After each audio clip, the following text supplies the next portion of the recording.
The Nice House on the Lake, issue number 7. This book took a little bit of a hiatus. It was long enough for me to essentially forget what happened in the last issue. I think there was a mind whammy. Wait, did we mind whammied some people, right? Like Walter got like his huge plan revealed, and then he's like, wait, just wait. Reset the clock, baby. That's what he did. And guess what? Things took a weird turn because it takes you a minute to jump back into this world.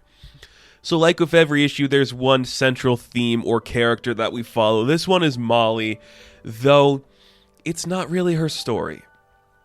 We see her in like the future where she's talking about how good things were and everything was happy and hunky-dory, and then we see her flashback when we see her talking about like the relationship between Ronnie and her boyfriend at the time, and how she doesn't want to like hear her roommate like having, sex and being in love with this guy because it's dumb, because Molly is clearly in love with Ronnie.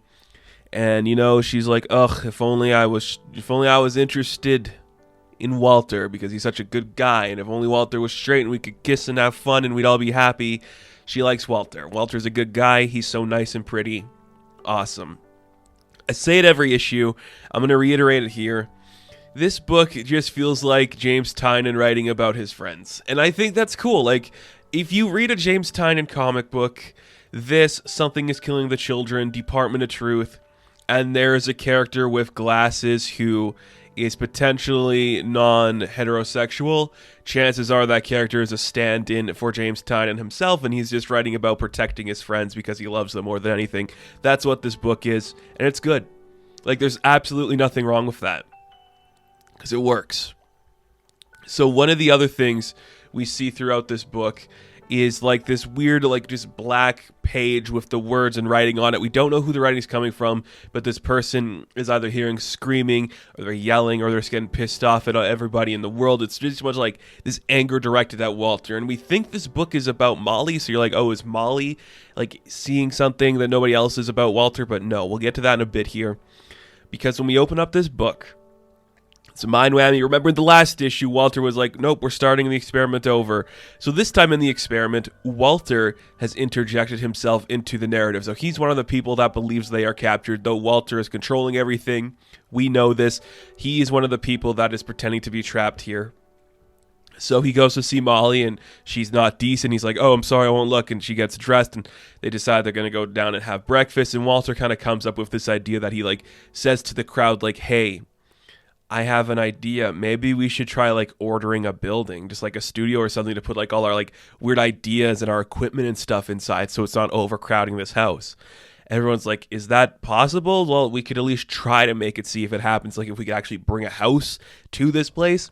We've gotten everything else we asked for. Maybe Reg could design it. And we also see that Reg is here too. So Reg in the first 6 issues was also like kept in his own private room, which another character in this book is doing that own thing right here. So it's kind of interesting, right? So Reg is mind whammied here too. Everyone's trying to like come up with a good idea. Is the house going to work? Well, we'll have to figure out and see if it does manage to work. When we come back to like the lettering of just the person screaming, we see a shrouded figure hiding themselves. You're like, oh, this is somebody we know, isn't it? We see a familiar hand, some familiar feet. This is a person who is pissed off at Walter. And there's somebody who is notably absent from the party that we will get to in a bit here. And then we cut to a scene where Walter and Molly are deciding they're going to go for a walk. And Walter kind of just reveals to her, like, this is kind of my dream. Like, I don't have to worry about bills. I have no pressure. I'm with everybody I've ever loved in the world. And, there's a dark side to it. Like, nothing else exists. Nothing else is real. But it sucks. I just like it. I like being here. I've missed seeing some of these people happy. And he's like, I've missed you so much. And she says, I've missed you too. And then we get the reveal, which I think this is very impressive because, again, when you look at the characters that Tynion's writing about himself, it's Walter and it's Nora. So the character that is clouded in the darkness that we see just screaming at Walter, like about their parents being killed. It's like, you didn't save them? You think you were helping me? You think you were saving the world by protecting the only people you care about? You asshole. You degenerate little shit. Like, you think you should get credit for saving me? It's Nora. So Nora is screaming into the void, into the darkness, shouting for Walter, and Walter is not there to respond to her shouting.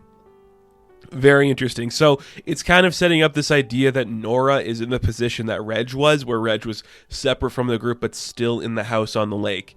And we'll get to more of that in a bit here, but before that, we see that Walter goes to talk with Reg because Reg has been designing this new house they're going to build.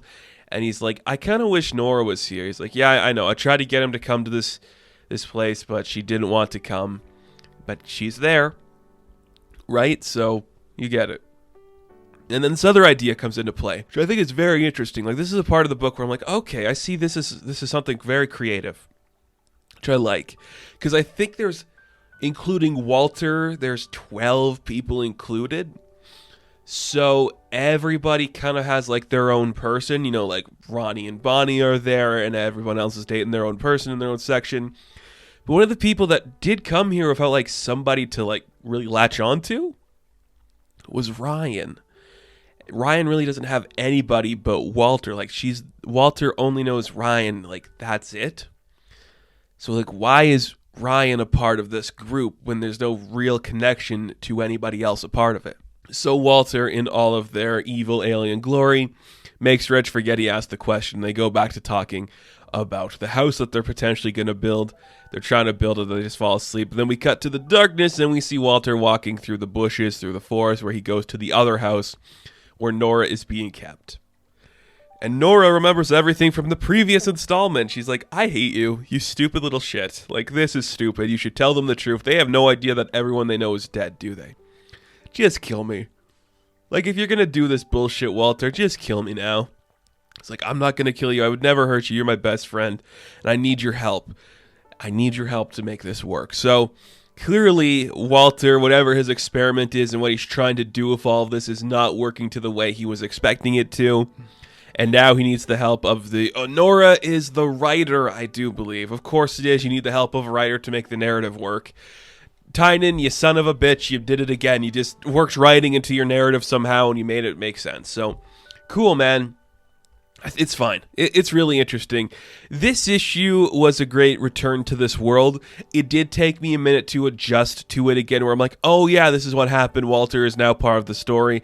I forgot what he did in the previous one. And we see in, like, the earlier stories that Molly was kind of the one who was freaking out and, like, losing her mind and trying to kill herself. So it makes sense that now that Walter's here, she's happy. I think that's a really great play that you're just twisting that head a little bit, making it very interesting. I enjoy this book. It's kind of cool to get back to this world. There's certain parts about it where I'm like, oh yeah, I remember this, or this isn't going the way I remember, but I still think it's very fun. I'm engaged with every character and every moment works for me. This narrative is just so interesting, and I'm liking the idea that Nora's going to help Walter if she chooses to do so. That could be a fun area to explore, and this book is just back to form. So if it continues to be ongoing, we'll talk about it. I can't remember if this was a mini-series or not. It would make sense to me if it was like 10 or 12 issues, but could go on forever. Because I don't really know what Tynan's doing with DC anymore, so it could go either way, but works for me. Really fun book. Check it out, guys. It's good. So, The Nice House on the Lake, issue number 7. I am going to give a 7 out of 10. And thank you guys for watching this review. Be sure to like and subscribe to the channel. As always, you can check me out on Instagram, TikTok, and Twitter. And I will catch you in the next one. Have fun. Stay safe. Good luck.